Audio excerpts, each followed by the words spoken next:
Baie welkom by nog 'n weergawe van die RSG Bekbazaar, die reine wynheid. En ek hoop jy gaan lekker luister vandag. Ons verwelkom die rocksterre van die wingerd in die ateljee. Ons het vir Marco Roux hier saam met ons. Hy's 'n onafhanklike wingerdboukundige en ook betrokke by die Heksberg kwekery, en Dr. Etienne ter Blanche. Hy is ook natuurlik 'n wingerdboukundige en bestuurder by Winpro, ook 'n vernoot by Thistle & Weed. Ons proef verskillende wyne vandag van hulle en dan ook ander handelsmerke waar Marco vir ons wil tentoonstel wat hy doen. Ook 'n splinter nuwe wyn. Na 4 jaar is die wingerd toe nou gereed om vir jou daai wyn te bied. Baie opgewonde oor daai een. Ons vind uit watter variëteite hulle glo in Suid-Afrika geplant moet word. Hoe verkoop mense hierdie nuwe variëteite aan die mark? Baie groot punt. En hoe oorleef plase? In Frankryk is daar subsidies, hierso is die ouens maar besig om swaar te kry, so ons gaan met hulle daaroor ook gesels en vra as hulle enige plek in die wêreld 'n stukkie grond gratis kom kry. Waar sal hulle graag wil boer? Voor ons kom by die gesprek, wil ek eers hoor, wat is sy gunsteling wyn? En ek het die grootste voorreg om Rian Kruiwagen aan die woord te stel. Dit is so lekker om sy stem te hoor, Rian. Ons mis jou. Vertel vir ons van jou gunsteling wyn en jou ervarings. Ek is glad nie 'n wynkenner nie. Ek is net 'n wynliefhebber en genieter. Deur die jare het ek ook geleer om my wyninname te beperk tot so 2 glasies per geleentheid. En dan geniet ek dit soveel meer as om daagliks net uit gewoonte wyn te drink. Ek skep ook nie 'n geleentheid met die doel om te kan drink nie, maar ek drink 'n wyntjie om 'n geleentheid op te kikker of geselliger te maak. Soos die ou Suid-Afrikaanse spoorweë op hulle treinspyskaarte altyd gemeld het, 'n goeie wyn laat reg geskied aan 'n goeie maaltyd. Ek is jare gelede al by die stadium verby waar ek my laat voorskryf het deur modegiere. Jy moet die of daardie wyn saam met die of daardie gereg skink en so aan. Ek drink liewer wyn wat vir my lekker is en wat ek en my vrou geniet en wat ons kan bekostig, en daarmee basta. Natuurlik het ek gunstelinge. Een van my groot voorkeure is vonkelwyn. Ons mag dit in Suid-Afrika natuurlik nie champagne noem nie, maar myns insiens hoef ons beste MCC's, die Méthode Cap Classiques, nie terug te staan vir die Franse vonkels nie. Die beeldskone Lamotte landgoed in Franshoek se MCC laat my swymel. Dis 'n kurkdroë brood met lieflike fyn borrels en 'n heerlike aroma waarin 'n mens iets van sitrus en neut kan bespeur. Maar terwyl ek dit oor Lamotte het, hulle Pierneefreeks rooi en witwyne is ook voortreffelik. Die man wat destyds by my 'n liefde vir Shiraz gevestig het, of Syrah, so dit ook bekend is, was Wyle Kosie Steenkamp van Groenland op die Bottelerypad buite Stellenbosch. Kosie het altyd gesê wyn bring mense bymekaar, en met sy Shiraz was dit beslis die geval. Dis 'n heerlike sagte rooi wyn wat puik pas by 'n lekker sappige biefstuk en ryk vleisgeregte. Maar Groenland se landskapwyn, dis 'n Shiraz Merlot versnit, is ook nie te versmaai nie. Dis bekostigbaar en byvoorbeeld 'n puikmaat saam met braaivleis. Maar so van vleis gepraat, in die restaurant van Rust en Vrede net buite Stellenbosch het ek my verlustig in Jean Engelbrecht se ongelooflike biefstuk uit sy Kalahari kudde saam met sy voortreffelike Syrah. Dis 'n stewige of selfs swaar rooi wyn met 'n rokerige aroma. En na so 'n fynproewer maaltyd wil 'n mens uitgestrek op die landgoed se grasperke onder die bome gaan lê en 'n uiltjie knip. Wat witwyn betref is my onbetwiste gunsteling die Sauvignon Blanc van Springfield Life from Stone in Robertson. Dit is vir my net ongelooflik dat so 'n volmaakte wyn geskep kan word uit wingerd wat in die rotsagtige kwartsietgesteente floreer. Dit is myns insiens werklik 'n wyn van uitmuntende gehalte. Die heerlike smaak bly talm in jou mond. En waarvan ek ook hou, is dat die wyn maklik 'n jaar of 2, selfs 3, uitstekend houdbaar is. Ek het aan die begin gesê dat ek en my vrou wyn verkies wat ons geniet, en nie net omdat ander mense ander voorkeure het nie. Naarmate ons ouer word, vind ons enorme vreugde in jakkalsvlei se Pink Moscato. Die Jonker familie se pragtige landgoed is nie ver van Mosselbaai in die Suid-Kaap nie. Hierdie puik effe soet pinkwyn of ligte rosé met sy speelse vrolike vonkel bevat net 9% alkohol. En dit maak dit die absolute perfekte wyn vir enige viering of sommer net om te geniet. Yskoud op 'n warm somerdag of saam met geurende geregte, matige currykos en so aan. Dit is onmoontlik om in hierdie kort tydsbestek al die heerlike Suid-Afrikaanse wyne te vermeld wat ek al bevoorreg was om te geniet. Die wat ek genoem het, staan maar net vir my uit as gunstelinge. En per slot van rekening moet ons onthou, smaak verskil, soos die ou tante gesê het toe sy haar koei gesoen het. So lekker om van hom te hoor, dis Rian Kruiwagen oor sy gunsteling wyn. My wyn vir die week, ons het hom weer hierdie naweek gedrink, dit is die Glenelly Glass Collection, Cabernet Sauvignon. Jy kan gaan kyk op die webblad, op hierdie stadium is die 2021 beskikbaar, en dit is, ek dink in terme van prys, 'n goeie keuse. Kyk die Lady May, as jy nou daai in die hande kan kry, nee. Joh, ons het jare gelede daarvan gedrink, dis regtig fenominale wyn, maar hierdie Stellenbosch Cabernet verteenwoordig daai versnit van diverse persele. Dit kom van Glenelly se druiwe wat dan nou tipies die Simonsberg saamvat en jeugdige blaarryke aard soos hulle sê, suiwer, swart bessie, pastielvrugte en mooi tannine. Gaan probeer hom. Dis die glasversameling Glass Collection, Cabernet Sauvignon van Glenelly.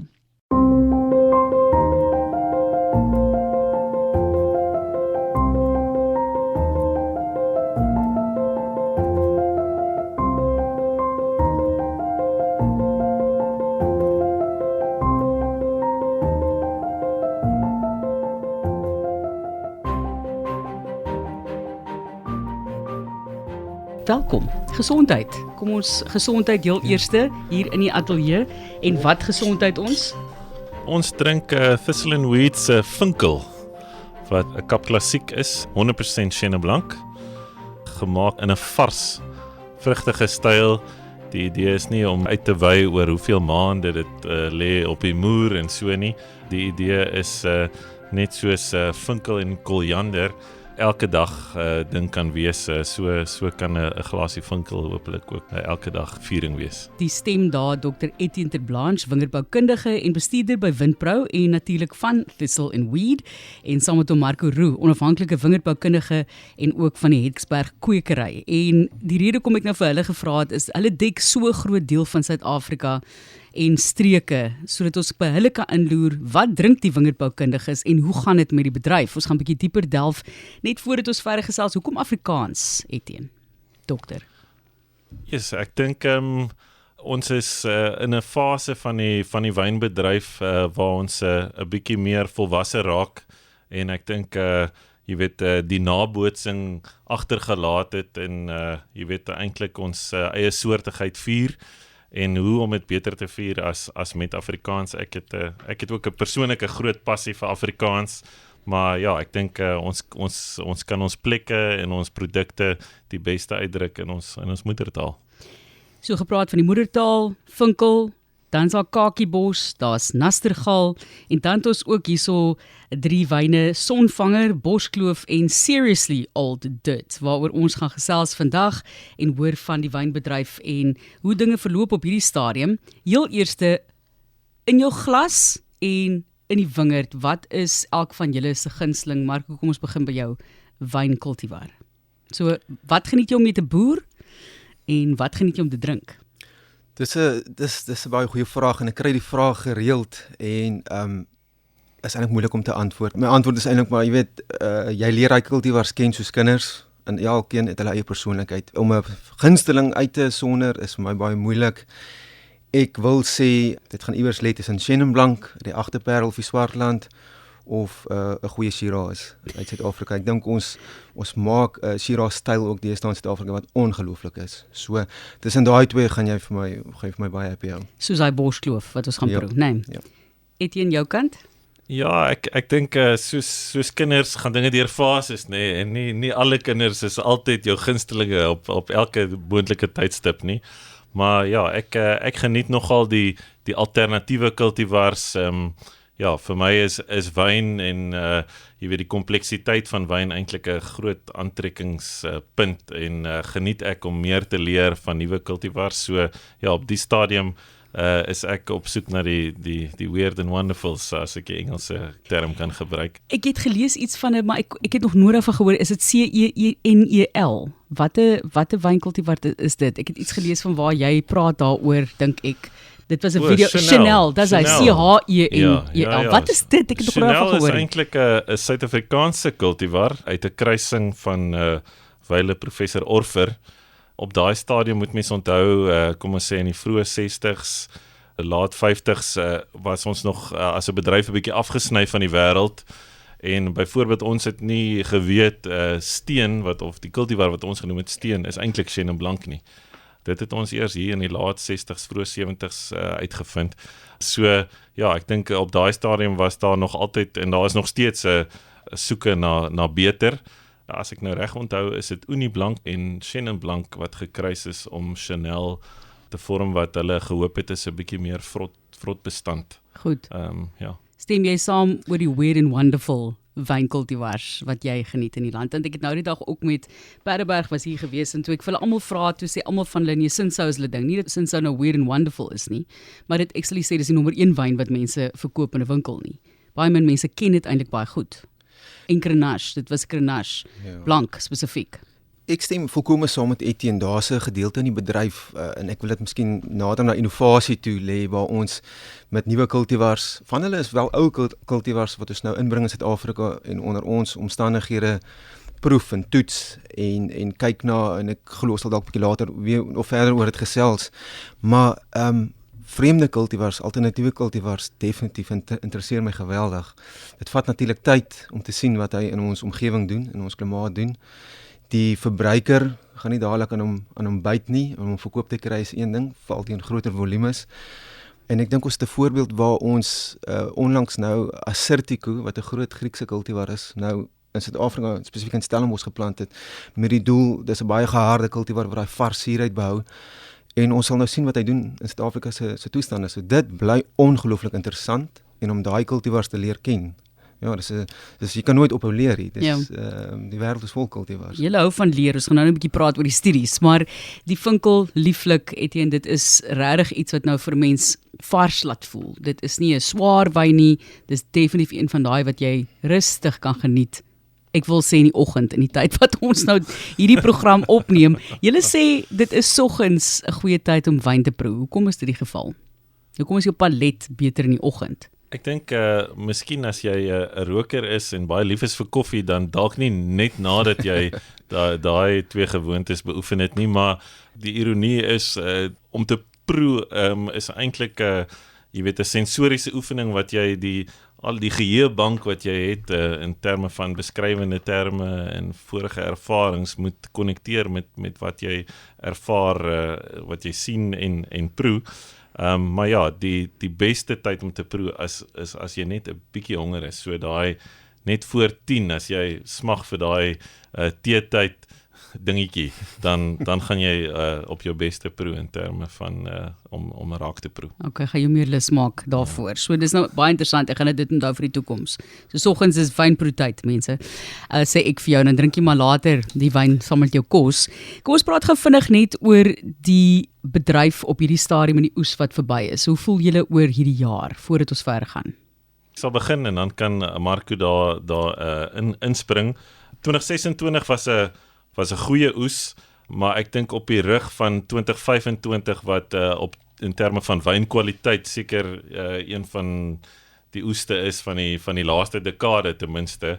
Jy weet ons in die wynbedryf is ons moeilik om jy weet opgewonde te raak oor iets as daar so mooi omlangs verby is.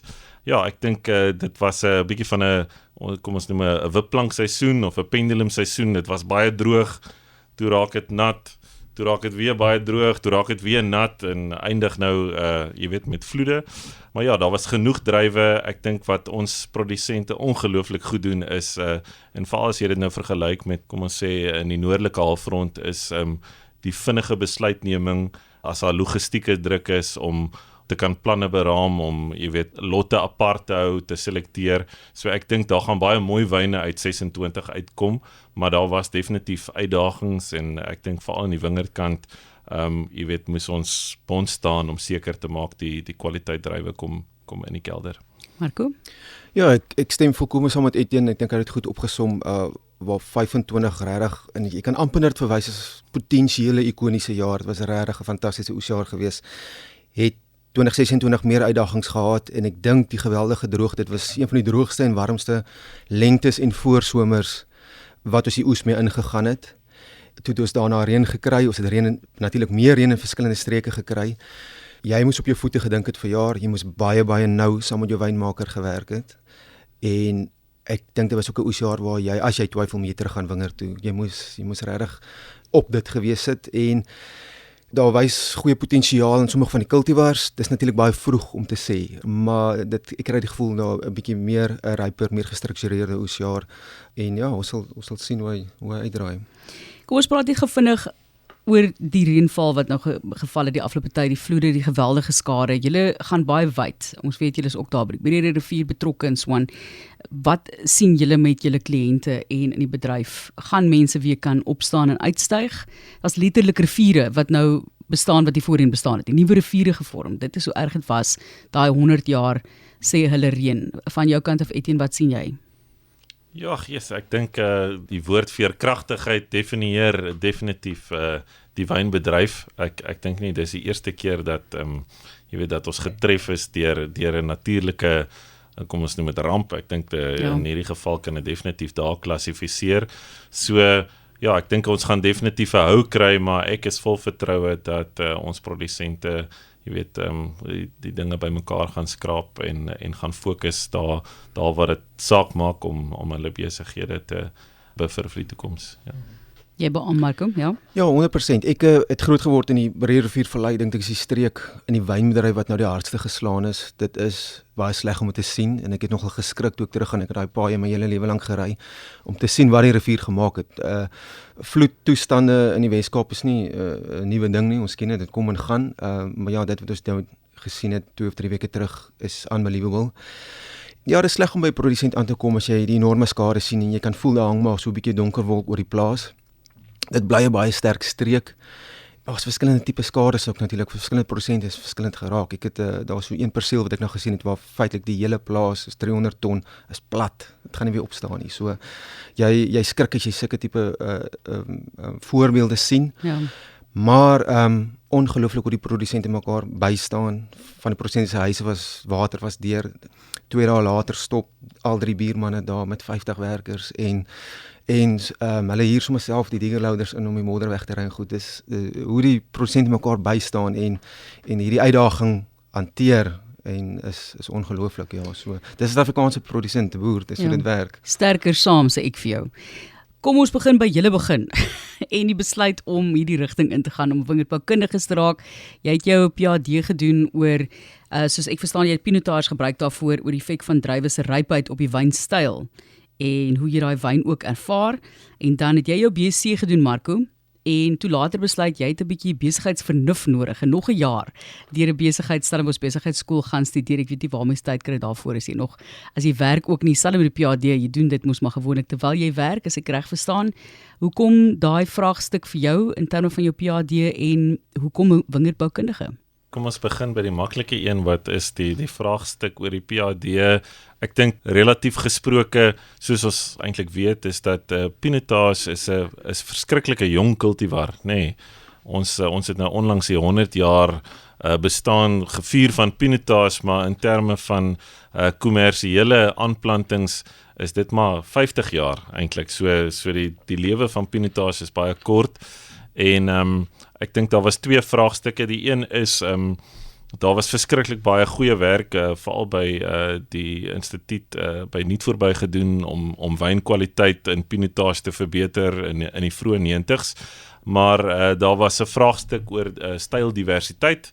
Ja, ek dink dis wat ons probeer aanpak het is om te kyk as mens op verskillende tye pluk en ek dink as wingerdboukundiges is dit een van ons groot take om saam met die wynmaker, want dit het so 'n groot stilistiese impak op die wyn, 'n besluit te maak. Dat ons wil ons kyk, jy weet, wat is die spektrum van styl by Pinotage? Ons ken die bekendes, die diesel, die kanonkop, maar is daar iets anders? En ek dink daar het ons gefokus en ons het verskriklik baie pro-panele gedoen met 'n klomp wynmakers en is baie lekker om te sien dat baie van die deelnemers daai tyd, wynmakers in die panele, is nou van die jy weet, die wynmakers wat 'n varser styl probeer, jy weet, 'n bietjie meer 'n alternatiewe styl probeer en ek dink dit gee diversiteit aan Pinotage en maak dit interessant en jy weet, is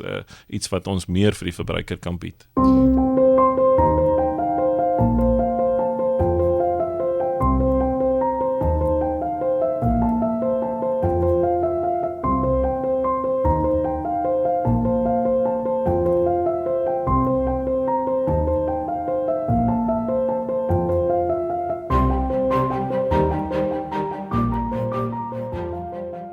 Julle twee het in totaal verskillende wêrelde groot geraak. Jy was daar op Bonnievale gewees, Marco, Etienne, jy kom van Melkbosstrand en dis baie verskillend in julle ervaring en motivering om byvoorbeeld 'n wingerdboukundige te raak. Jou ouers het 'n restaurant gehad, seekos restaurant, ek het reg verstaan. 100%. En dan moet jy natuurlik voorsê, Ja. wat is die beste wyn seekos kombinasie? Ek is seker jy hoor dit ook baie wat vir jou werk buite 'n MCC en 'n bietjie oesters. Wat was jou gunsteling altyd gewees? Vertel vir ons 'n bietjie van daai pad wat jy toe gevolg het. Ek dink die belangstelling in wyn was gekweek in die restaurant. Uiteraard het ek jy weet, soos alle restaurantkinders maar in die restaurant groot geword, nê. Jou ouers dit is maar 'n voltydse besigheid wat jy weet van vroeg tot laat is.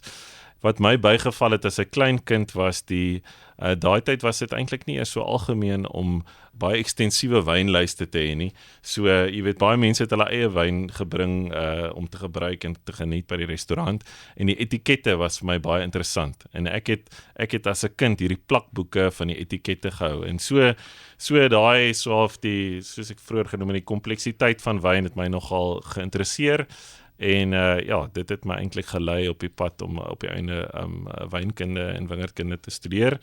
In terme van die beste wyn, ek dink Chenin Blanc verseker, saam met vars Chenin Blanc, saam met seekos is absoluut 'n wenner. Het jy nog daai plakboeke? Ek het. Mooi. Ja. Jy moet vir 'n videoetjie neem asseblief. Toe Ja, van ek jou sal dit met interessante julle deel. etikette, dit graag wil hoor. En ek moet net sê ek assosieer altyd daai tyd so half met 'n bottel Grassa. Jy weet, dit was op elke spyskaart en Absoluut, dit het ja. mense bestel. Ek het al begin wonder, verkoop hulle dit nog? Want op 'n stadium was dit vreeslik hard bemark gewees in daai tyd, nee. Ja, ek in daai tyd was nou spesifiek, ek weet nie of julle dit kan onthou nie, maar daar was 'n wyn, ek dink dit's Stellenbosch Vineyards of ek weet nie wat hulle naam was toe nie. Het 'n so blou bottel, Lost Horizons was die wyn se naam. En almal het daai wyn opgekoop agter die blou bottel aan, eerder as agter die wyn wat binne was. Ek onthou ook blou, daar was 'n etiket op gewees. Ek dink ons het dit af goedkoop gekry iewers, maar as ek 'n blou bottels met daar was ook rooi wyn in gewees en dit is altyd gebruik vir kersse, by funksies op die tafels en 'n blom en so. Dis net hy. Dis die tyd van die groen en maroon en blou glase. Dink ek ook daai hele era. Maar as jy mens kyk ook na jou kant, Marco, met jou agtergrond van Bonnievale, jy het groot geraak op 'n plaas daar, so die saadjies geplant. Vertel vir ons van daai pad en die feit dat jy die kombinasie gemaak het dan met grondkunde in plaas van met wynkunde en die impak wat jy dink dit gehad het op jou loopbaan of jou vaardighede op 'n ander vlak gefokus is om vir jou kliënte die beste moontlike produk te lewer. Ja, ek sê altyd is eintlik 'n voorreg om in die wynbedryf groot te kan word. So ek het my ouers die koste van 'n aanlegtoets gespaar. Ek het vroeg geweet wat ek wil doen toe ons nou later self nie meer geboer het en die grond verkoop het ek geweet wingerdboukundige. Ek het geweet dis wat ek wil doen. Dit sou seker in elk geval net gewees het prokureur, dokter, Perek of iets soos dit. Jy weet wat ek bedoel. Wat sou die ander opsies of 'n sielkundige en so. Maar ja. So en by die Universiteit van Stellenbosch aangesluit en eintlik in my tweede jaar die skuif gemaak. Ons was een van daai groot groepe gewees wat deurgekom het, is amper die piek gewees en almal het altyd maar histories wingerdboukundig en wynmaak as kombinasie gevat. Toevallig daar 'n gesprek met Prof Hofman gehad of Dr Hofman en daar het ek besef dat ek eintlik ek weet ek wil nie in die kelder werk, ek wil buite in die veld in die wingerd wees en toe die besluit gemaak om eerder dan nou grondkunde as kombinasie saam met wingerdbou te vat wat 'n ongelooflike studieveld is. Dit is 'n baie komplekse studieveld. Dis 'n moeilike studieveld en dit vat tyd om regtig te bemeester. Ek glo dit het my regtig goed gedoen vandag waar ek dan nou aan die plantmateriaal en die stokkieskant ook betrokke is om kliënte te help met die bestuur en die regkry van die grond en die plantproses en als die onderbou en die kundigheid van grondkunde is fenomenaal. Dit help my baie. Ja. En ja, ek is dankbaar vir daai besluit wat ek geneem het. Wat het die besigheidskant vir jou mee gehelp? Ja, ons praat eintlik gereeld daaroor. Ek kom eintlik van 'n baie basiese agtergrond en ek spesialiseer in die wetenskap gedeelte. Maar ek het so 'n kriebel begin kry dat al spesialiseer jy in die wetenskap van 'n produk of so, sluit dit by 'n groter besigheidsprentjie aan. En ek het een oomblik net die dag vir my vrou gesê ek is lus om iets te gaan studeer en op daai stadium met die besigheidskool by Stellenbosch 'n splinternuwe kursus geloods waar jy vir 'n jaar deeltyds diploma kursus kan doen in besigheidsbestuur. Ek het dit geniet. Ek het 10 van die 15 modules gekom laude. Dit was vir my ongelooflik geweest. En dit het regtig vir my die wêreld bietjie oopgemaak want jy sien al is jou fokus die wetenskap en die boerderykant, sien jy die groter prentjie in die bedryf. En toevallig 'n jaar daarna vir myself begin werk wat nie die plan was nie. As iemand eers sê ek was lus om iets te gaan swat en ek ja, ek is ook lus om iets te gaan swat. En dis waar dit stop. Nie om weer verder te gaan studeer is altyd lekker interessant. Dalk sou daai aanlegtoets vir jou juis in 'n besigheidsrigting gestoot het. Miskien. Maar die ding is net mense verromantiseer altyd die ding waaroor hulle passievol is en besef nie dat daar moet 'n besigheidskant wees nie. Selfs gemeenskapsprojekte, dit help nie, dit word nie volhoubaar bestuur nie. Jy weet jy moet hom volhoubaar bestuur om hom volhoubaar te maak vir die toekoms, om meer mense te help as jy nou daai ekstreme vorm wil gebruik. Maar as ons kyk na waar jy oral betrokke was, jy was in Amerika gewees vir 'n oesjaar, jy was in Wellington vir 'n lang periode van tyd. As grondkundige, wat maak Suid-Afrikaanse, ek gaan nou spesifiek sê, wingerdgrond so spesiaal? As jy dit dan moet vergelyk met die Simona Vallei waar jy was en so. Ja, ek dink dis 'n studieveld wat ons regtig aanhoudend nog besig is om te ontdek.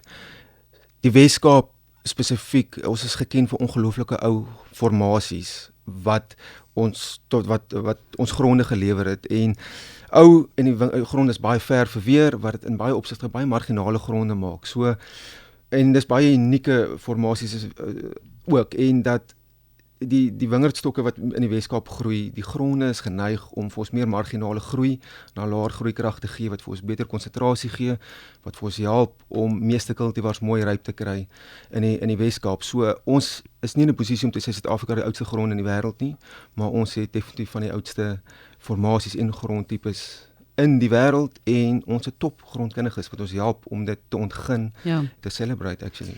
As jy net dink, ek het nou weer hierdie week op 'n video gesien, Tafelberg is 600 miljoen jaar oud. 600 miljoen, net om vir jou idee te gee. Nou gaan vergelyk dit met ander dinge wat ons dink oud is.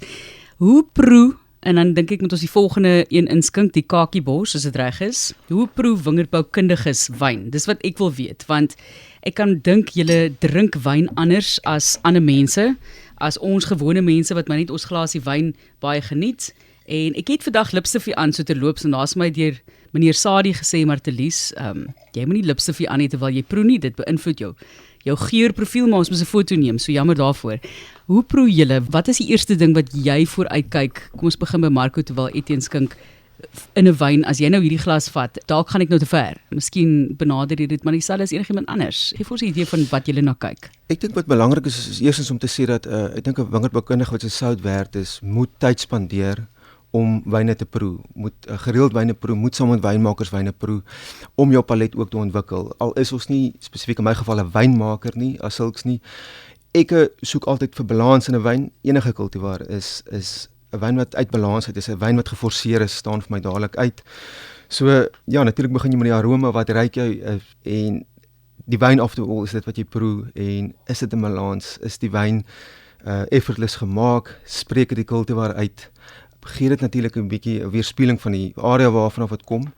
En ja, ek probeer natuurlik ook nie om wyne oor te analiseer nie, want dit is ook vir my onnodig. Jy moet dit ook kan geniet. So ja, dis hoe ek die proe van wyne benader. En dan antwoord vir ons dieselfde vraag Etienne Matewey vir ons vertel van die Thistle and Weed Kakiebos White. Dit sê nie white, so vertel vir ons wat is in my glas.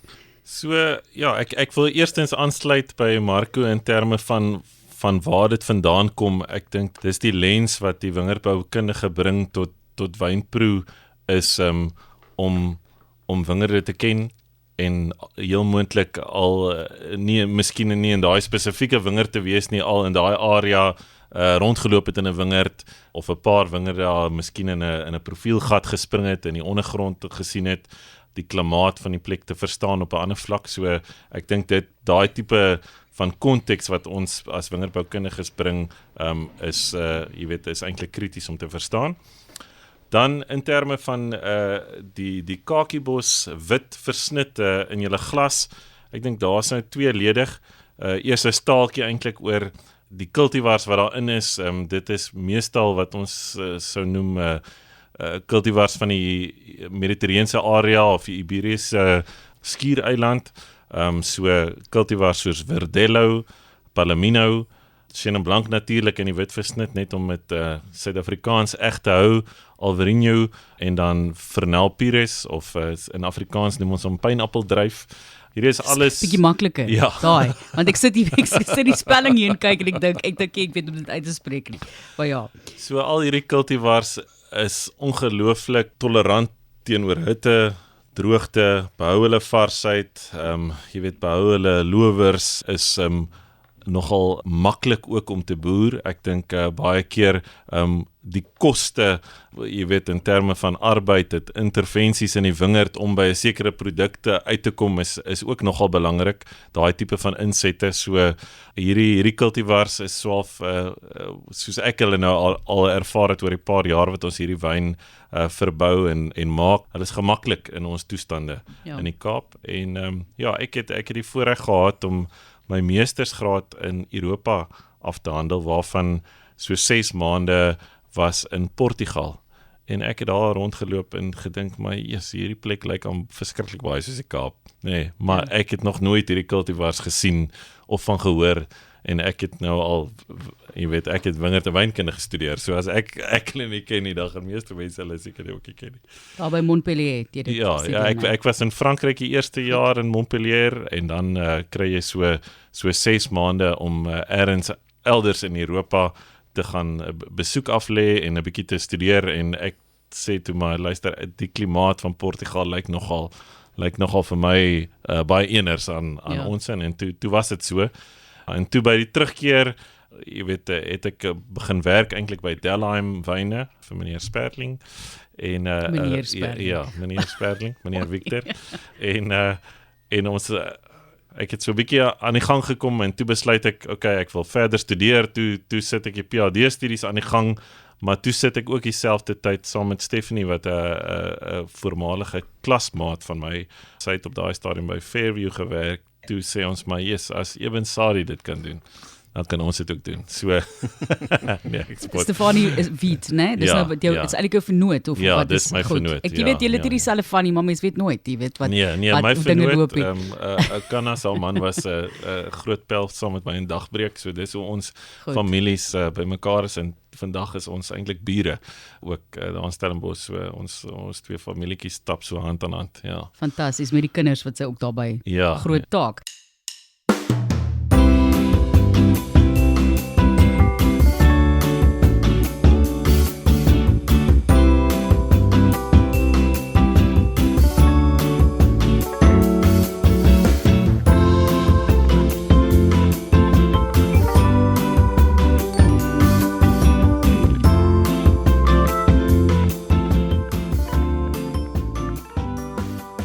Ek wil nou 'n bietjie praat oor die wetenskaplike kant van sake ook, Marco, vir beide van julle, maar hoe toets die grond en daai tipe van ding. Ek weet niks.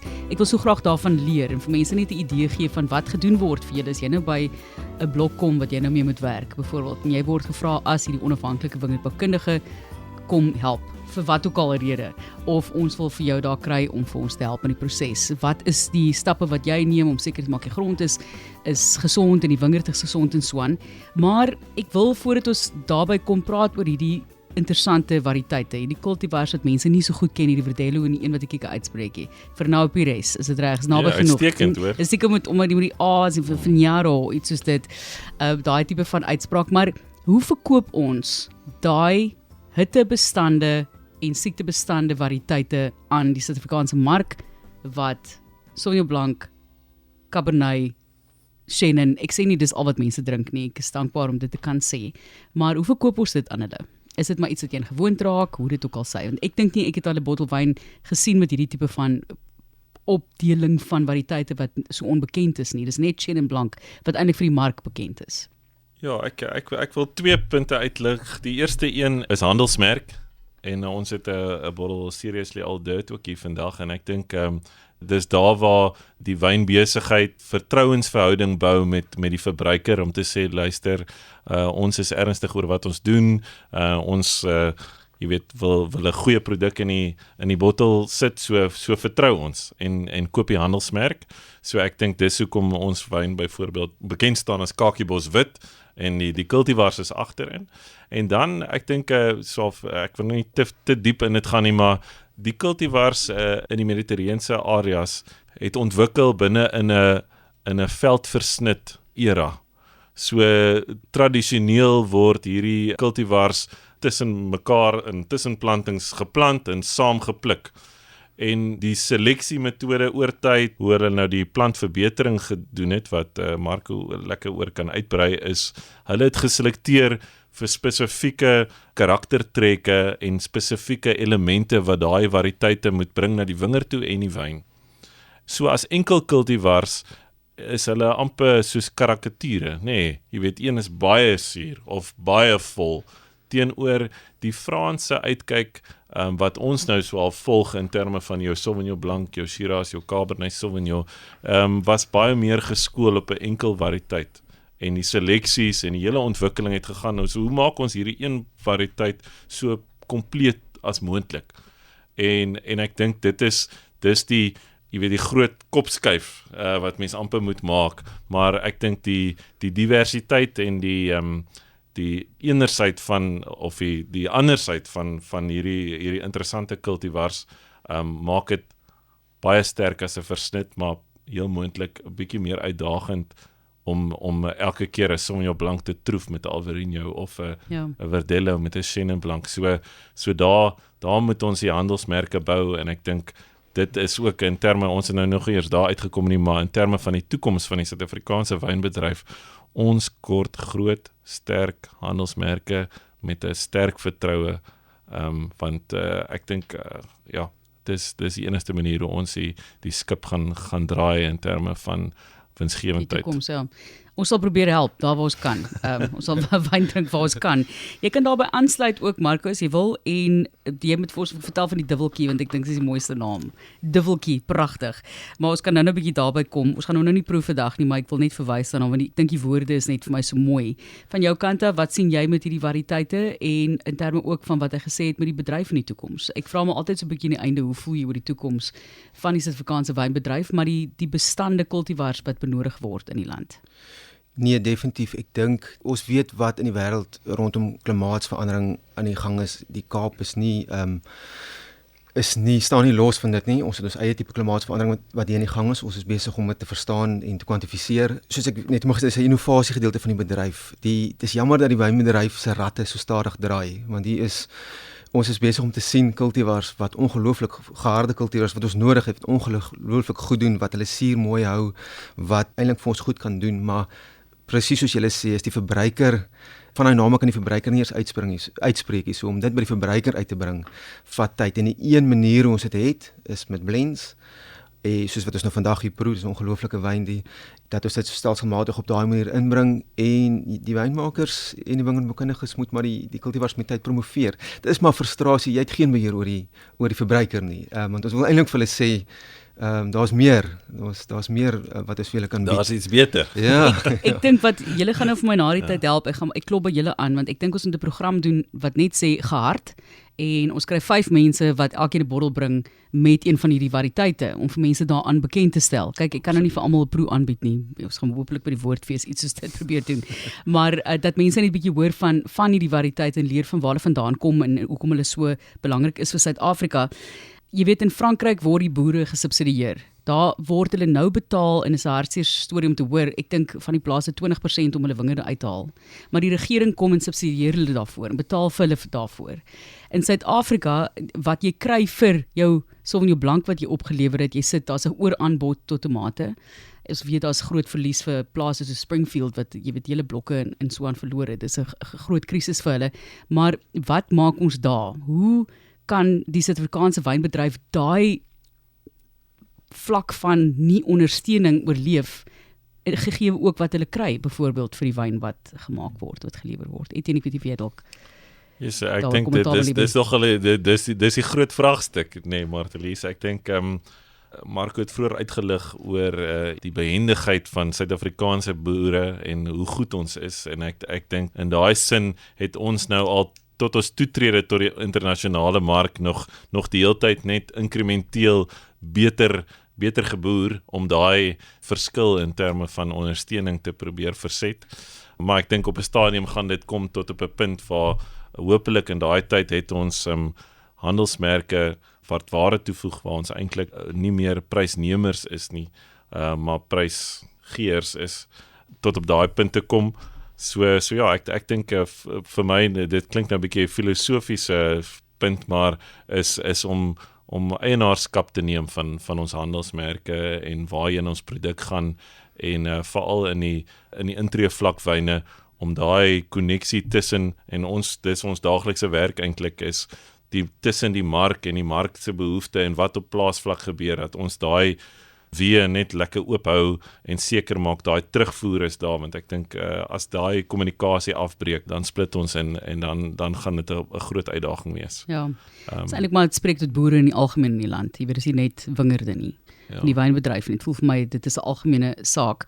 Wil jy byvoeg, Marco? Ja, ek dink sonder om by dit vas te staan, die probleem tot 'n mate vir die bedryf, en ons kan nie wegstaan van dit, is dat winsgewendheid in die bedryf ongelukkig maar 'n probleem is. As jy dit vergelyk met ander landbouvertakkings, produsent het, kom ons kyk na kommersiële persent, het 'n besluit wat hy met daai water op sy plaas wil doen. So en die grond, natuurlijk, waar daar, jy weet, nog en nog versoeke vir uitbreiding en ontwikkeling is. So vir produsente wat op hulle eie boer wat geen ondersteuning van die regering het, dit maak jou aan die ene kant baie fikser en dit forceer jou om vinniger besluit te neem, jy hang nie aan iets aan nie. Maar ons het daar is 'n bietjie van 'n disconnect tussen gedeelte van die produksie en wat in die mark ingaan. So, en ek stem saam wat Etienne sê, is dat ons daai groter handelsmerke en daai groter voetspore in die wêreldmark nodig het om vir ons ding op plaasvlak eintlik beter te maak, ja. Ek wil net sê, ek het al van hierdie variëteite apart geproe. Nou nie in die, ek het al baie van julle wyne gekoop, as ek gesê het, in C-punt was daar definitief van julle wyn op die rak. Dis nog wat ek onthou, maar dis al lank terug. Maar ek het al Verdelho en Palomino en Swan gedrink. Maar ek wil net vir mense sê wat nou luister, wanneer ek hierdie glas ruik ek niks volksvreemd nie. Dit ruik soos 'n lieflike witwyn met diepte. Daar is oorgenoeg van die suur en balans met vrug. So daar's nie vir my enigiets wat hierso uitstaan en vir my sê dis vreemd nie, terwyl jy vir ons, Marco, die sonvanger skink, want ons moet nog deur 4 wyne kom, terwyl jy dalk net vir ons daaroor iets sê. So ja, ek dink ons wyne, die meeste van ons ander wyne, behalwe die 2 versnitte wat ons gaan vandag proe, is eintlik enkel wingerdwyne. Dis daai tipiese, kom ons sê, bourgondiese idee van om 'n stukkie grond te gaan reflekteer in die glas. En ek dink wat ons hier probeer doen is, ons probeer juis al daai, kom ek sê, raakpunte te tref op jou palet in terme van suur, souterigheid, varsheid, mooi tekstuur. So ja, ons gebruik al daai cultivars, en dan Kakibos, ek het nou nie vroeër uitgebrei oor die name van die wyne nie, maar hulle almal verwys na onkruide wat ons vind in die wyn, en dis as wingerdboukundiges is dit ook 'n groot deel van ons lewe, maar dat onkruide reflekteer ook wat in die grond aangaan, die tipe klimaat wat die wingerd ervaar, en in die geval van Kakibos hoop ons ook die cultivars wat nou volksvreemd is, gaan dalk soos die Kakibos wat saam met die die Britte se perde ingekom het by die Anglo-Boereoorlog ook so versprei. So hopelik sien ons 'n bietjie meer van hierdie cultivars Wil jy vir my sê onkruid het ook reg om te bestaan? Is wat jy nou Absoluut. Okay. Marco, volgende grondkunde asseblief, vertel vir ons van die sonvanger en hoekom jy dit geniet. Sonvang en hoekom jy dit gekies het, skus. Ek het eintlik 'n heel ander rede hoekom ek die wyn vandag vir jou gebring het, is om miskien 'n bietjie 'n prentjie te skets wat in die lewe van 'n wingerdboukundige aangaan. En ons hoef niks oor Eben Sadie te sê nie. Ek dink Hallo Eben. Wêreldbekend, ongelooflike mens en dit wat hy doen en dit waarvoor hy staan en dit wat hy staan gemaak het. Ek het by hom betrokke geraak bloot oor ek om die beste moontlike plantmateriaal en stokkies skuld. En met die ontwikkeling van die wingerd was ek dan ook betrokke geweest van 'n materiaalkant af.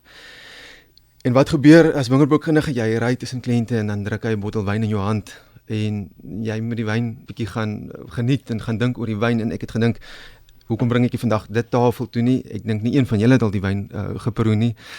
En Eben het 'n gedeelte op sy plaas ontwikkel, is so westelike hang wat hy dan nou sonvang noem, want dit is in die agtermiddag waar die warm somerson dan nou loop hang. En hy het dit na ek dink is 11 of 12 Mediterrane rooiwyn cultivars wat ook weer eens gehard is, het hy dit geplant en hy maak dit dan in 'n totale blend op die einde van die dag. Ja, hy het die wyn in my hand gedrink en gesê, laat weet my wat jy dink. So en ek het gedink, kom ons sit dit vandag hier neer. Ek sal graag hoor wat julle ook sê. En ek gaan net 'n paar van die cultivars noem nou hierso. Ek moes vinnig net hier loer. Sy selfoon optel met ja, lang lys, maar hier's goed soos Pontac. As jy Pontac in die naoes sien, skrik jy jou dood. Hy stokke is bloedrooi. Alicante Bouschet wat weer 'n bietjie oplewing maak, is 'n cultivar wat rooi sap het, wat baie donkerrooi is en mooi vroeg ryp word, wat altyd fosvoordelig is. Grenache, hier Cinsault, hier Tinta Barocca, Carignan, soos al die Mediterrane cultivars. So ek wil byvoeg, die blok en die wyn is eintlik so pas gebore. Ek dink die wingerd is 4 jaar oud. Jo. So virusvrye wingerd en wat die pad wat vir die blok voorlê is natuurlik ongelooflik. So Eben is natuurlik bekend vir hy soek varsheid in sy wyne, elegansie en is spesifiek wat ons hier kry. Hier's mooi kompleksiteit, bietjie van daai parfuum, kombinasie tussen rooi en swart vrug. Natuurlik baie toeganklik die wyn, ja, so. Net ek wens ek het hom afgeneem soos hy praat, want hy het net hierdie glimlag op sy gesig, is hierdie passie en hierdie liefde vir hierdie baba wat jy eintlik nou in geboorte gegee het. Absoluut, ja, en ek soos ek sê 4 jaar drag, maar ja. Ja, wat se en ek dink dis die interessante elemente wat in ons lewens as wingerdboukundige is jy ry daar weg met 'n wyn en jy was betrokke by soos ek sê ek aan die plantmateriaal kant en jy wonder wat gaan gebeur en hier begin die projek nou. Ja. En dit gaan 'n lang projek wees. Ek lê 'n lang toekoms vir die blok voor, so fantasties. Want so ek weet jy van jou kant af Etienne is meer natuurlik met die wynmaakdeel betrokke as wingerdboukundige. So jy weet nou nie self die wyn ook maak nie. Ek weet by enige plaas het 'n wingerdboukundige en jy die wynmaker en partykeer is daar natuurlik 'n oorvreding tussen die twee vir as jy jou eie besigheid het. Ek is seker jy is ook op daai vlak bietjie meer betrokke by Thistle and Weed. Mag jy vir ons 'n idee net van hoe dit voel om saam met iemand soos dit te werk? Jy weet veral as jy van buite afkom, jy is nie deel van 'n maatskappy ethos byvoorbeeld nie. Jy kom van buite af. Jy word nou genooi. Dis 'n familie besigheid wat ook 'n hele ander struktuur het en benadering het om saam te werk dan nou in Eben Sadie, jy praat nou van die feit dat hy internasionaal bekend is en hy word nog genooi, hy word nog genoem as die rockstar wynmaker van die wêreld wat hy nou nie baie van hou nie. En hoe het jy dit hanteer? En hoe hanteer jy so 'n persoon? Almal het mos maar hulle eie persoonlikhede en hoe jy moet hulle te werk gaan. Ek dink die een ding wat absolute feit is dat die wynbedryf en spesifiek die wingerdbougedeelte is absolute mense omgewing. En ek bedoel, dit kom nou van plaasvlak af waar jy vir werkers wys hoe om 'n wingerd te snoei en op te lei, tot die plaasbestuurder, die ander wingerdboukundiges, die wynmaker, die handelsmerkbestuurder. So jy moet die groter prentjie sien, jy moet die DNA en die visie van die besigheid verstaan. En ek sê altyd, ek wat nou heeltemal onafhanklik werk, is interessant, jy sal die een oggend spandeer jy 4 ure by 'n kliënt wat 'n sekere visie en wat 'n sekere mark het en fokus op sekere cultivar en jy ry daar weg en jy ry 'n uur later by 'n ander plaashek in wat 'n totale ander omgewing is. So en jy moet dit respekteer. Die wetenskap van die stok bly dieselfde, maar die individu, die siel van die handelsmerk en goed, dit verander heeltyd en jy moet aanpasbaar wees en jy moet dit kan inneem en respekteer. Ja, en die parfuum is baie sterk, bietjie ligte spesery, is die swaar spesery wat ek optel nie, maar dit is 'n verskriklike mooi neus. Etienne, wat is jou opinie as persoon wat dit ook nou vir die eerste keer drink?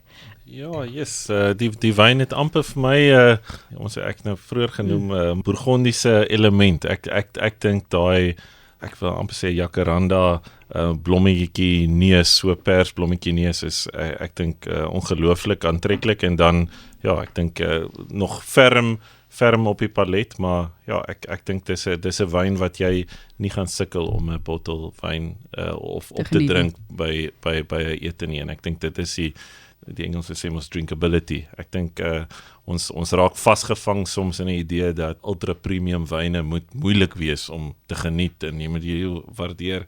Maar ja, ek dink hierdie wyn is ongelooflik drinkbaar en maar jy voel nog steeds die kompleksiteit en ja, ek sien uit om te sien waarheen hy gaan. Ek wil sê my brein wil amper vir my sê ek moet nies want ek tel witpeper op en ons maak nou juis vanaand soos 'n skaap groen boontjie breedie en dan glip my hand met die witpeper. So ek gooi vir hom hard.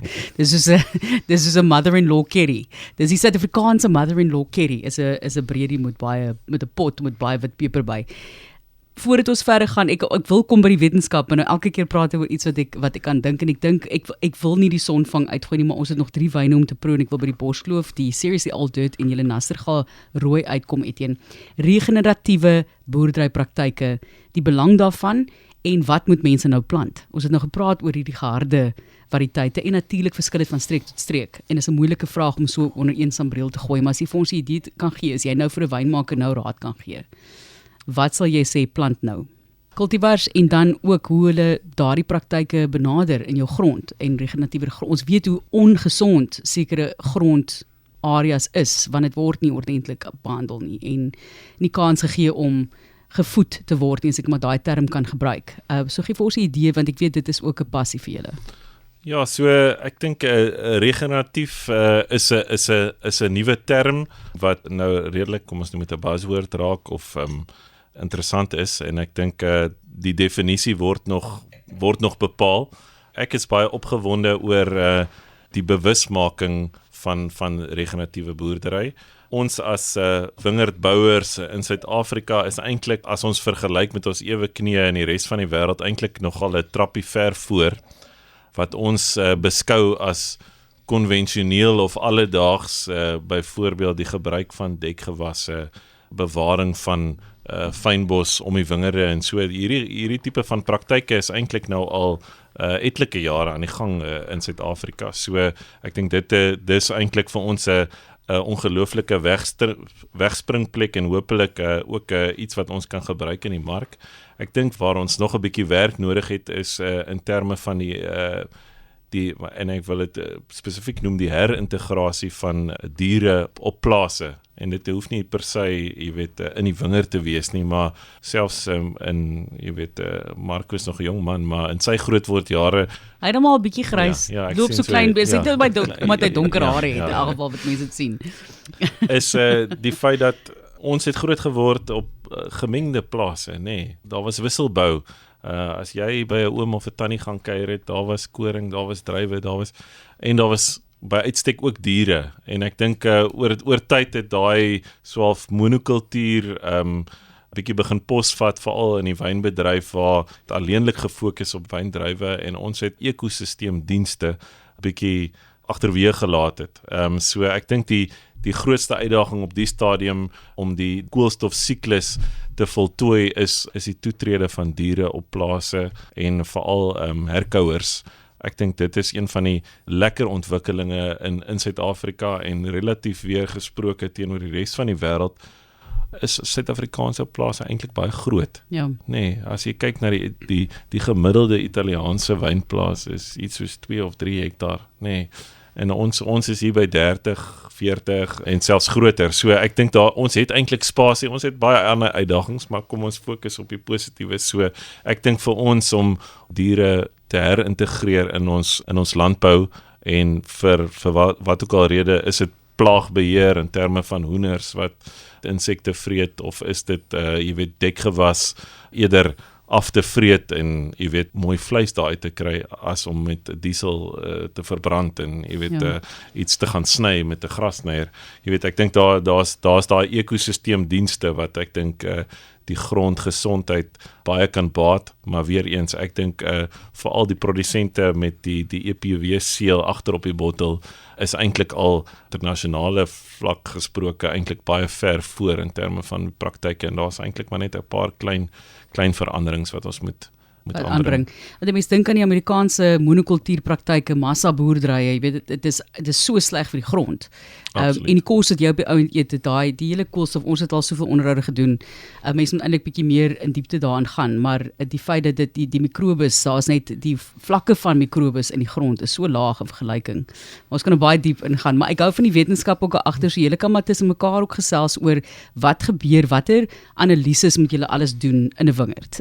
Jy weet dat jy 'n stok wat jy in die grond druk en kyk hoe diep gaan dit en wanneer kom ek op. Hoe weet julle wat is die laag van grond kwaliteit daar en wat vind jy en is daar klei en daai tipe van aspekte van jou afdeling wat jy dan nou saam met wingerdboukundige grondkunde ingesluit het? Ja, ek dink ek is bevoorreg, ek het gereeld al persele gekry waar daar geen wingerd staan, jy begin heel voor. Nou moet jy van voor af 'n wingerd staan maak saam met 'n wynmaker en 'n handelsmerk.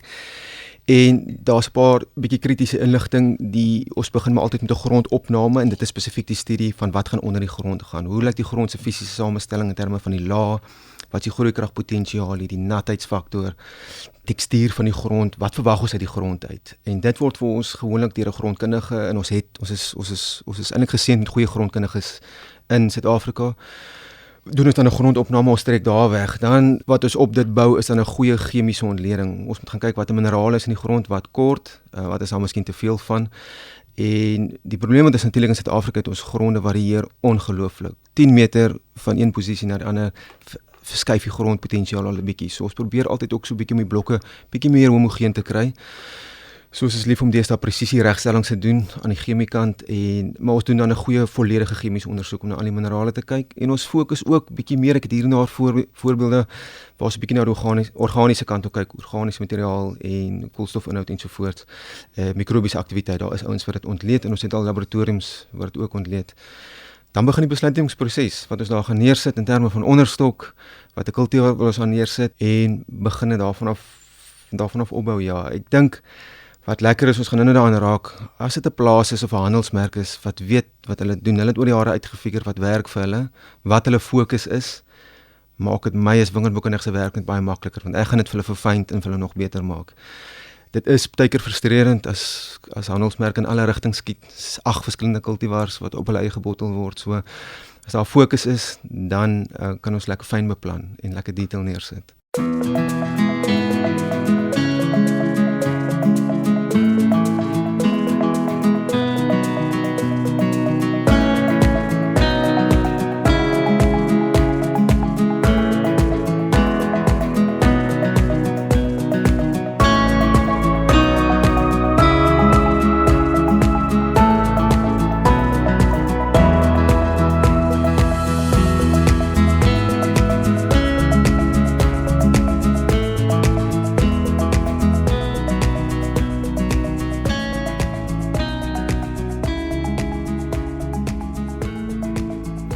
Die borskloof se neus is wêrelde van die sonvang. Vertel vir ons daarvan asseblief. Ek het die wyn gebring vandag, ek's bietjie nader in die huis, omdat ek nie self wyn maak nie, so ek moet nou wyne wat ek dink wingerdboukundige geïnteresseer.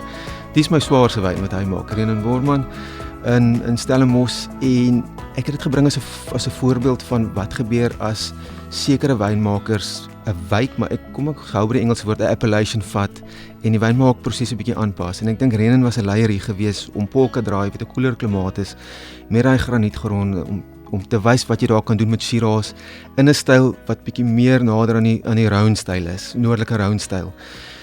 En van die begin af was dit 'n wenner gewees en daar is groot investering tans aan die gang in Polka Draai spesifiek rondom Shiraz.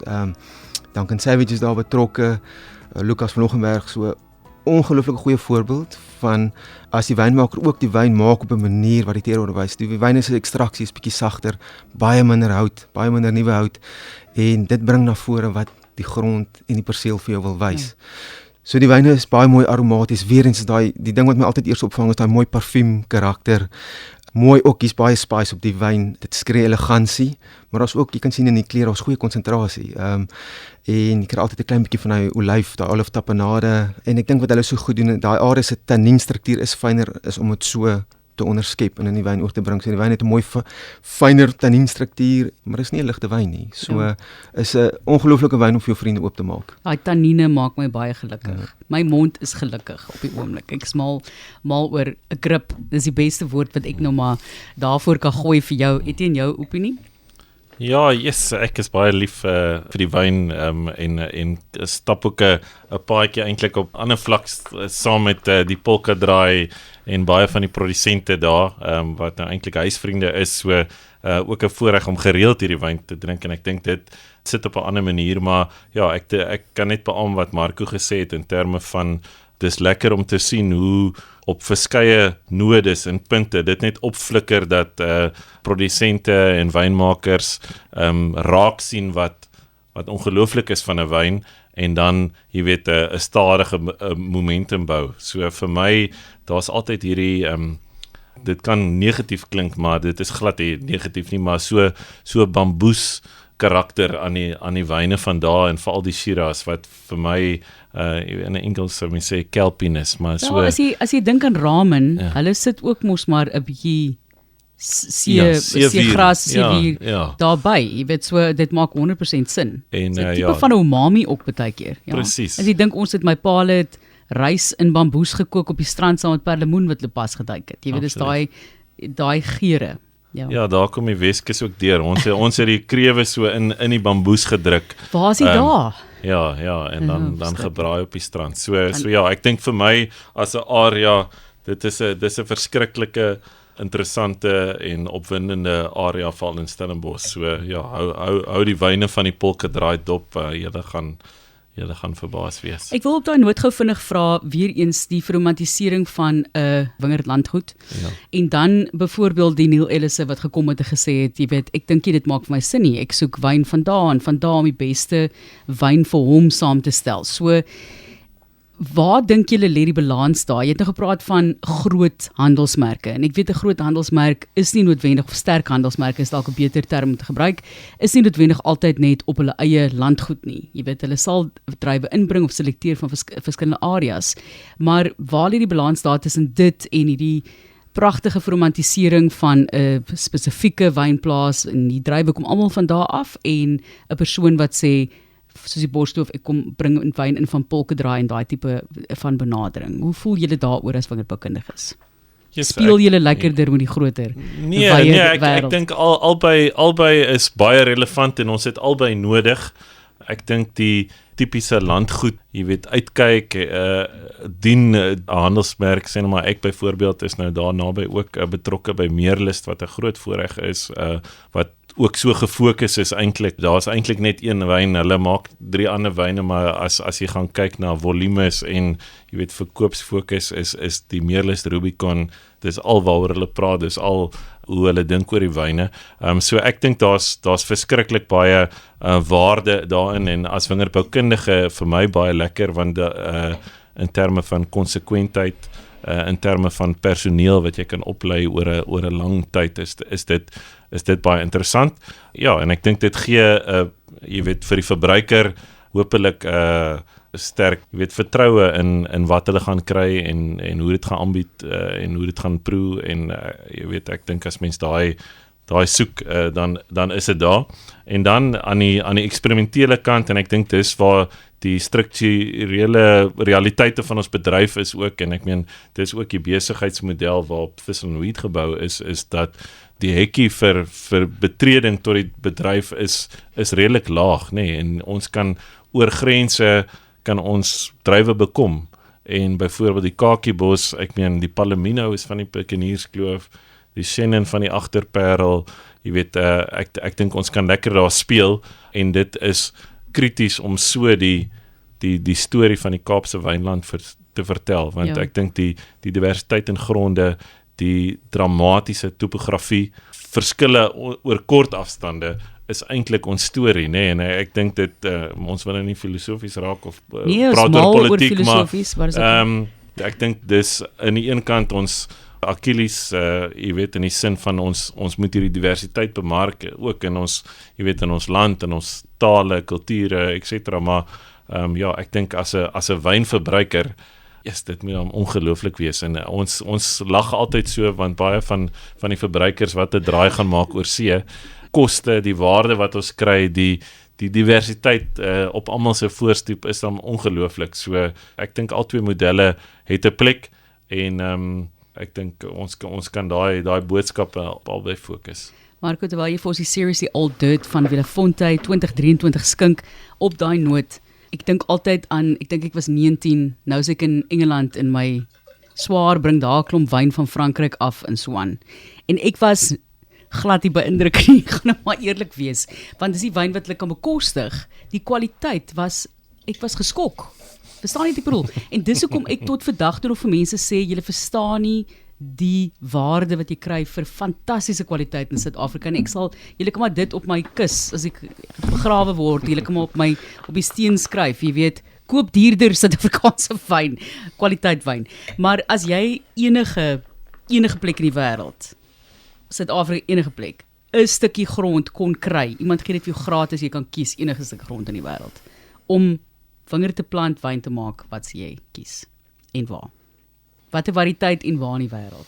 Enige iets. Ja, dit is so moeilik, nee. Ek weet, Etienne, ek weet. Ja, jy weet, Marco dink so lank. Ons het nou nie daaroor uitgebrei nie, maar ek dink die eerste ding is, ons is nou al vir 'n generasie van wingerdboukundiges wat die voorreg het om wingerde te herontwerp en oor te plant, en ek dink die aanslag wat ons volg is soveel meer gedetailleerd as enige plek elders in die wêreld, omdat ons vry is van keuse, nee, as jy in Bordeaux is, daar's net daai kultivars wat jy van kan kies, en jy moet dit so doen. So ek dink dit is 'n ongelooflike uitdaging. So wat ek eintlik wil sê is, moet my nie hou met wat ek nou sê nie, want ons is besig met hierdie ongelooflike ontdekkingsreis, en ek is so opgewonde oor die wingerde wat ons nou plant, met die materiaal, die hoeveelheid huiswerk wat gedoen word om wingerde te plant nou, is ongelooflik, waar ons baie van hierdie wyne wat ons vandag proe, behalwe nou miskien die sonvang,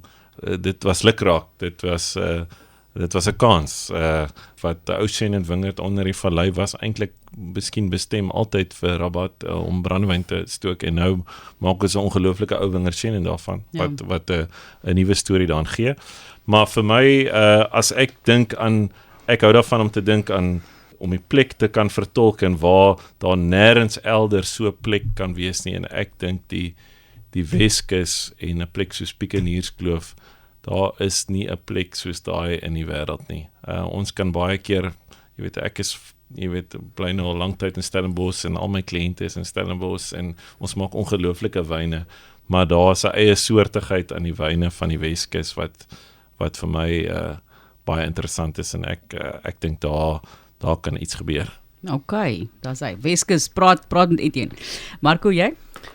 Ek stem saam met Etienne, is byna onmoontlik om dit te antwoord in die lewe van wingerdbou en wynmaak, en as jy nou eers bietjie die wêreld begin reis en ondersoek ontdek, en ek en hy is 5 weke weg toevallig, ons gaan bietjie saam Frankryk toe vir 'n opvoedkundige besoekie. Jy sien goed wat jou fascineer, en jy kan nooit ophou dink daaroor en leer nie, maar ek dink Suid-Afrika, en spesifiek Weskaap, is so uniek in die wêreld. Ek sal definitief uit die Weskaap my stukkie wingerd wil saamgaan nie. My vraag is, watse ligging of watse ek gebruik die Engelse woord appellation, fascineer my. Ek wil sê ons raak 'n bietjie. Ek is hoogliggende persele is my interessant. Hy het nou Piekenierskloof genoem. Ek dink Ceres op die berg, is daar iets aan die ontwikkel wat ongelooflik is. Charles, daai Pinot Noir is dan baie lekker. Ek dink daar is iets aan die ontwikkel daar. Shiraz. Spesifiek nog Shiraz, dat ek sal iets daar wil maak. Dis miskien waar ek 'n stukkie wingerd vir myself sal neersit, Nou weet julle. Ceres, hallo Ceres. Seriously All Dirt. Ek het met jou gespot voor die tyd en gesê gevra hoe oud is die dirt nou regtig, en ek sit die hele tyd en dink aan wat ek ruik, en toe dink ek aan die donkerrooi sparkles. Lekkertjie. Ja. Dis presies hoe dit vir my ruik. Wel 'n gedeelte daarvan. Nou nie die hele wyn nie. Dis maar net ek het gedraai, want ek het hierdie slippers vir slipperdag hier wat super pink is. Toe dink ek aan daai klein pink lekkertjies wat ons geëet het as kinders. Jy is dalk te jonk daarvoor, maar ons is mal daaroor. So half poeierig geweest, maar dis daai donker rooi Nie die swart winegum nie daai een nie, donkerrooi. Sparkles wat ek nou ruik. Dis is 'n vreemde. Ja, ons het Jammer, as dit vir jou nie nee, gesig 100%. vat. Ons het nou eintlik vroeër vandag gepraat en jy het eintlik nou 'n goeie vraag gevra.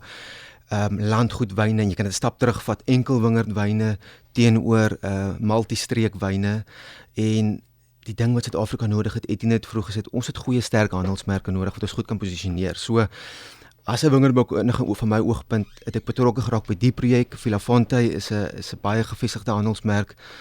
Die druiwe kom uit Parel uit en hulle het 'n baie spesifieke styl waarvoor hulle bekend staan al vir al die jare en hulle het nogal tipies die Bordeaux model waar hulle 'n tweede wyn wou ontwikkel het en dis dan nou series wat eintlik 'n mooi storie het van waar die naam vandaan kom toe Dr. Phil Fries vir die Amerikaners probeer vertel het hoe oud ons geologie is en toe het hy gesê you know that's some seriously old dirt there en daai sin het vasgesteek. En die wyn verwys terug na ons unieke gronde en hoekom ek dit vandag as 'n voorbeeld gebring het. Hierdie is vir my 'n goeie voorbeeld waar ek as wingerdboukundige betrokke is by 'n handelsmerk wat die hele waardeketting van die mark, want hulle weet presies wat hulle wil doen. Daar's 'n spesifieke styl wat hulle ook wil hê, terug tot by die wingerd trek. Maak die lewe vir my maklik want ek weet waarvoor om te mik. Ja. So dis die wyn is miskien 'n klein bietjie anders as van die gewone Cabernet style want dit is baie vruggedrewe. Hulle probeer dit baie toeganklik maak. Dit speel in 'n kategorie. Is 'n interessante kategorie, daai tussen R200-300 kategorie. Daar's baie beweging daar. Dis waarvoor mense mik deesdae. Ja, As en- altyd R100-R110. En dit is 'n Dan groeiende kyk op iets kategorie. maar, ja. En so daar's goeie besigheid. So dis 'n voorbeeld van 'n wyn wat volume groei het. Natuurlik moet daar 'n sekere styl gehandhaaf word en kwaliteit gehandhaaf word. Van die bemarkingsplan tot die styl reg deur die wingerd is deurgetrek. Ja, dus die wyn is baie sagter tannien, baie meer afgerond. Dis 90% Cabernet, so dis Cabernet gedrewe waarvoor hulle bekend staan. En die doel is om die wyn meer vruggedrewe te maak. Dis eintlik so half daai soet ryp bietjie rooi vrug ook tussenin. Ja, wat jy sê, saam met die donker vrug, Jammer vir bietjie die spice. sparkles. Nee. Mooi om te praat van bessies en Ek ken nie so, jy weet. sparkles nie. Ja. En 'n En gaan nou vir jou bietjie- pakkie sparkles moet koop, want as jou tande sterk Ja. genoeg is, maar ja. So, want op die einde van die dag ons kan 1000 bottels Cabernet Franc van 'n enkel wingerd in Stellenbosch maak en is wonderlik. Dit is lekker om te sien, is lekker om te ervaar, is lekker om te verbeter. Groter handelsmerke wat volume groei wil doen, is 'n uitdaging in sy eie. En daai waardeketting moet weet wat hulle doen en dis lekker om by so 'n projek betrokke te wees. Ek dink dit is 'n goeie voorbeeld van hoe ons daai mark probeer target, ja. En ek moet net sê die naam is net slim. Daar's 'n dit is hoekom ek dit gekoop het hier by Norman Goodfellows om die draai. Dit staan ek baie keer en koop ek goed wat ek glad nie ken nie. Daar's nou minder en minder daarvan, ongelukkig. So en ek maar dit jare terug onthou ek baie goed dat ek toe dit klink interessant en ek ken so 'n bietjie vir Villafonte. Kom ons vat van daai. So wys vir wat 'n naam kan doen. Laastens, voordat ons die nastergaal skink, waar dinge regtig verkeerd gegaan het. Grootste fout wat jy nog ooit in 'n wingerd gemaak het, indien jy bereid is om dit met ons te deel. Baie van julle gaan dit moet doen. En dan fokus ons op die positiewe en ek praat so 'n bietjie met Rutger van Wyk nou die dag en hy sê vir my, hy sê nooit onthou, iewers 'n hele ander leefstyl, hy is in Bourgogne en daarso stoppie boer in die middel van die dag en hy haal 'n paar baguette uit en 'n lekker bottel wyn en 'n stukkie kaas, sit in die middel van die wingerd, eet gou iets voordat ons voortgaan met ons dag. Jy weet, en toe sê ek vir hom, daai is mos nou absoluut idillies. So mense dink baie keer aan wyn en kos, ervarings wat julle natuurlik ook het en ek seker julle na uitsien oor see met julle opvoedkundige trippie wat julle gaan neem. Is my baie moeilik om dit uit te gooi, Marco, maar hier gaan ons nou maar. Vertel vir ons bietjie eerstens waar dinge verkeerd geloop het. Enigeen. Yes. Daar vang jy my nou. Of doen jy nooit iets wat verkeerd is? Nee, heeltyd hoor. Perfek. Ja, ek is baie lief vir leer, maar ek leer maar deur my kop te stamp. Ek kan vir jou uitsprake gee wat ek al blig verkeerd gehad het, regstreeks in die nuus. In plaas van binnewens, jy weet, want ek het gebruik met die woord nie, het my so gevang. Mens kry sulke goed, so ja, wat vir jou so vang.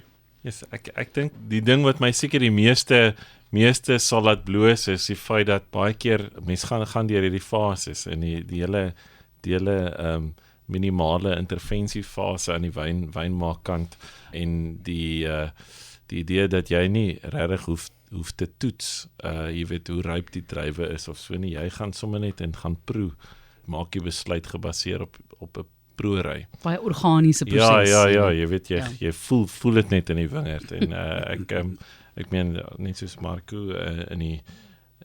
in die parstyd is dit nou een van my hooftake, is om te gaan en jy weet die besluite te neem in terme van vir verskeie handelsmerke en ons natuurlik is. En ek wil net daar byvoeg is dat, jammer om jou rede te val, jy's in 'n sekere bui daai dag, dit is 'n blommedag of 'n root day, en dan is jy in die moeilikheid. So, en die temperatuur, dis dalk, mens proe gewoonlik drywe vroeg in die oggend, maar dis dalk 40 grade, en ek gaan proe 'n blokkie, en ek dink, hierdie blokkie moes eintlik al gister af, en ek bel en really logistiek, en toe die drywe in die tank beland, moes dit ten minste nog 3 weke gewag het. Op sy daisy. So dis daar waar die vinkel vandaan kom. Ons toe moes die wyn repurpose na 'n vonkelwyn toe, wat 'n bietjie nie export, maar dit gebeur. En dit hou ons eerlik, maar ek dink die natuur hou ons eintlik eerlik, as wingerdboukundiges, so ja. Aan jou kant, Marco, en dan praat ons oor die Nastergal. Etienne wat nou eers gepraat het, nou vir my kans gegee om 'n bietjie te dink waar die grootste fout dalk al gekom het, en ek kan nie my hand op iets spesifiek lê nie, maar ek onthou nou iets wat my nou 'n bietjie eintlik laat lag. Eerstens is ek baie eerlik gewoonlik oor foute. Ek hou daarvan om dit te erken, want dit is my manier om dit te prosesseer. Ek dink dit is my tweede jaar in die bedryf, was 24 of iets. En ons werk op 'n wyn wat geweldig baie kompetisies wen, maar die wynmaker voel daar so 'n klein bietjie groenigheid. Dis 'n Cabernet gewees as ek reg is in die wyn, en ons maak die besluit eintlik so klein bietjie teen my sin dat ons 'n bietjie gaan blare breek op die blok, want dis nou 'n metode hoe ons die perasine en die groenheid in die wyn bietjie kan aanspreek. En die tyd is nog reg, en ek maak 'n afspraak met die plaasbestuurder, en ek kom daar en hy het 'n noodgeval, hy kan nie by wees nie, en ek besluit ek sal die aanbevelings sommer oor die foon maak. Ek ry 3,5 weke later by die plaas, en ek sien hier lê 'n geweldige klomp groen blare op die grond. Ver na die werk moes gedoen het, totaal te veel blare uitgebreek. Nietemin het die druiwe ongelooflike sonbrand opgetel, is uiteindelik daai blok amper verloor in die proses. En dit was my eerste en my laaste keer wat ek 'n sensitiewe aanbeveling, soos in blaarbreek is eintlik iets baie, dit klink baie eenvoudig, maar dit is alles behalwe eenvoudig, dat ek so iets oor die foon doen. Maar ek was 'n youngster gewees, lekker harde les geleer. Ek het op 'n tyd vir 3 weke lank nie eens by die drywe wou verbyry nie. So maar ja, daar's definitief verskillende goed wat jy kan nooit ophou leer nie, en ons gaan nog foute maak. Sulke tye waar jy kop in die sand druk soos 'n volstruis, dit het nooit gebeur nie. Dit het nooit gebeur nie. Laastens, kom ons sluit af met die positiewe in die lewe in die Nastergal. Ek het nog nie die glas opgetel nie, toe ek kom ryk van hier af, toe dink ek aan 'n steakhouse. Okay. Jy weet, 'n steakrestaurant, dis daai uit en uit daai geure wat jy wil hom eet saam met 'n baie lekker stukkie steak en 'n goeie sous en so aan. 'n Bordelei of iets in daai rigting. Mag jy vir ons gou 'n idee van die beste, jy kan begin met die Nastergal en dan jou gunsteling kos en wynervaring wat jy nog ooit gehad het. Dit kan eenvoudig wees, dit kan enige plek in die wêreld wees. Waar jy net gesit het gedink het hierdie oomblik wat ek nou ervaar is regtig 'n fenominale proe en wynervaring, kos en wynervaring. So, om te begin by die Nastergal, die van julle wat vertroud is met die konfyt, Nastergal is 'n klein pikswart bessie, wat meestal, ek meen dit kom in die Weskaap voor, maar ek sou sê die meeste van die konfyt word daar in Mpumalanga, KwaZulu-Natal verbou. Wat 'n fantastiese suksesstorie. Ons het al met hulle baie gepraat. Ek vind fenomenaal hoe goed hulle doen. En Martelie, soos jy kan sien, is hierdie glas wyn pik swart. En die rede daarvoor is twee van hierdie cultivars wat in die wyn gebruik word, Alicante Bouschet en Pontac, is beide Tenturier cultivars, wat beteken nie soos meeste rooi of swart druiwe nie, is beide die skil en die pulp is donker gekleur, nee, en dit gee dan die wyn hierdie diep donker kleur. Dit gee dan ook 'n ongelooflike verouderbaarheid vir die wyn sonder om baie kwaai tannin struktuur te gee. So ek dink behalwe nou al die droogte bestanddhede en dinge is swart cultivars, Tenturier cultivars baie interessant in terme van hou vermoë, en dis ook een van die groot redes hoekom Pontac wat die rooi cultivar was wat Vinde Constantia voor gebruik was, so goed verouder het. Heel moontlik is die diep kleur. En mens moet nie die kleur is pragtig, maar jy moet nie dit aan jou mislei nie. Dit is eintlik baie, dis smooth, ek sag, en daai tipe van ding en nie dit voel nie swaar nie. Dit stel Nee, dit maar nee, so. die hele Okay. Stephanie het 'n verskriklike ligte hand in die kelder. So die kleur is daar, maar in terme van tannienstruktuur hoop ons daar's 'n bietjie van 'n satijn gevoel aan die wyn met hierdie diep donker geure, ook 'n bietjie spiciness, maar jy weet 'n mooi tekstuur. Ons is verskriklik trots op hierdie wyn want hy het ook so gegroei met ons. Hy het eers, ek dink die eerste weergawe was net 2 kultivars gewees en so het ons nou maar saam aan die kultivars gebou en daar's nou Touriga Nacional en Touriga Franca en Suzau en 'n bietjie Shiraz en alles in. So ja, ek dink die wyn groei op ons en dis ook lekker om aan te hou speel met die wyn. So ja, die Nastergaal. In terme van kos en wynervaring, ons in die wynbedryf is ongelooflik bederf met ervaring soos die. Ons moet gewoonlik werk daarbey, dit aanbied of deel wees van die ervaring, maar ons kry 'n paar ervarings. Maar as ek terugdink, vir my een van die mooiste goed was eintlik in Portugal. Ek was daar in die dorpie, se naam is Évora, dis in die suide in Alentejo. En daar is 'n restaurant, skynstreep wynwinkel wat net 20 sitplekke het. En hulle is net 1 sitting in die middag en 1 sitting in die aand oop en daar is net 1 werknemer en dit is die eienaar.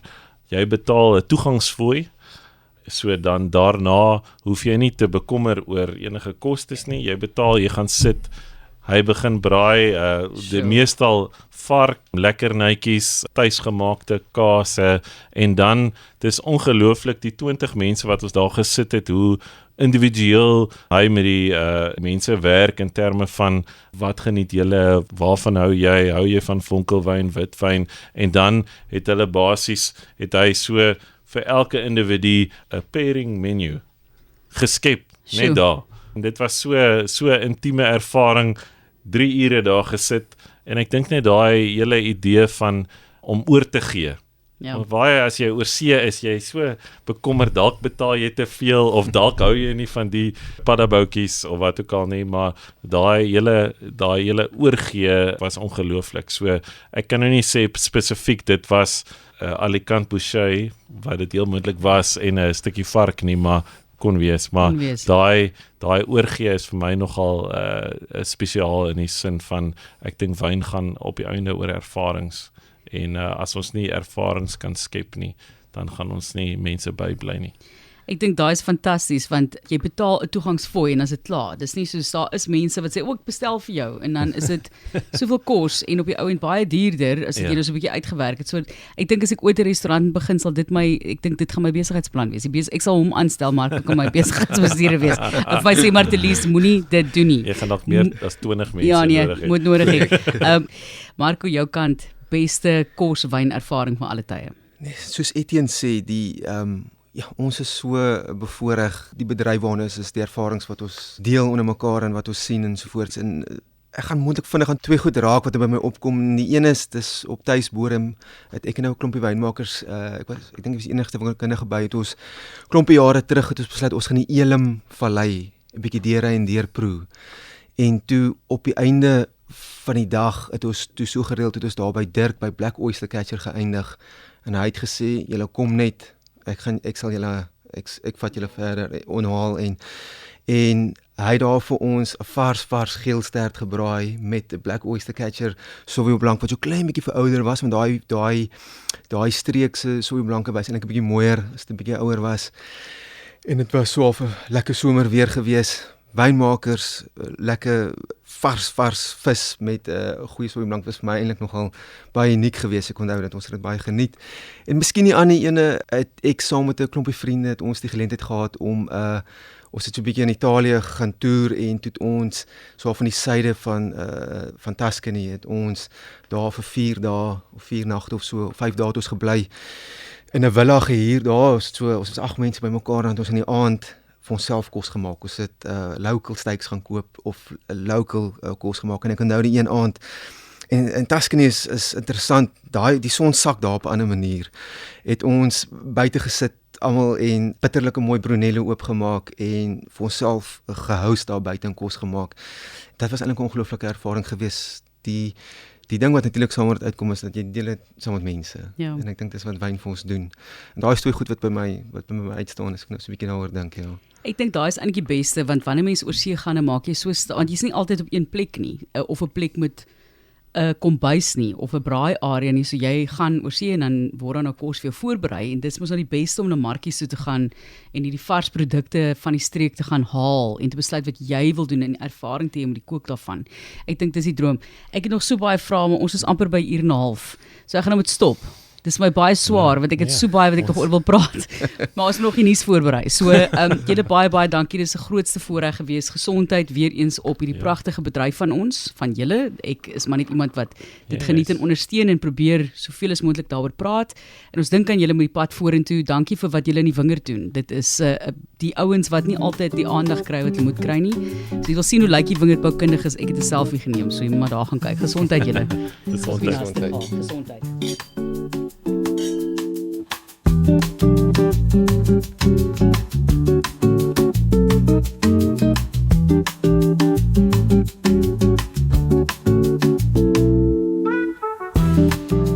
Baie dankie weer eens aan my gaste en ek sluit af met my wynfeit vir die week. Ek vat jou wet, jy het nog nie van die een gehoor nie. Terona, T-H-E-R-O-N-A.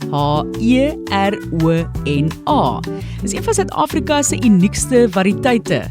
En baie mense wat nog nie daarvan gehoor het nie. Dis in 1950s ontwikkel en is 'n hibride van bekend as die Kaapse Riesling en Chenin Blanc. Professor Christian Johannes Orfer van die Universiteit van Stellenbosch het die variëteit sorgvuldig saamgestel en dit was spesiaal vir sy professor C.J. Tron. Hy het dit na hom vernoem, so terloops, die wynpionier. Dis 'n mooi vernoeming daai. En gaan lees gerus meer daaroor op. Ek het hiervan meer gehoor op Stellenbosch Vineyard se webblad. Baie dankie vir die saamkuier vandag. Laat vir my weet wat 'n wyn in jou glas is die afgelope tyd en indien jy navrae het, voorstelle het, bring by rsg.co.za. Totsiens en gesondheid.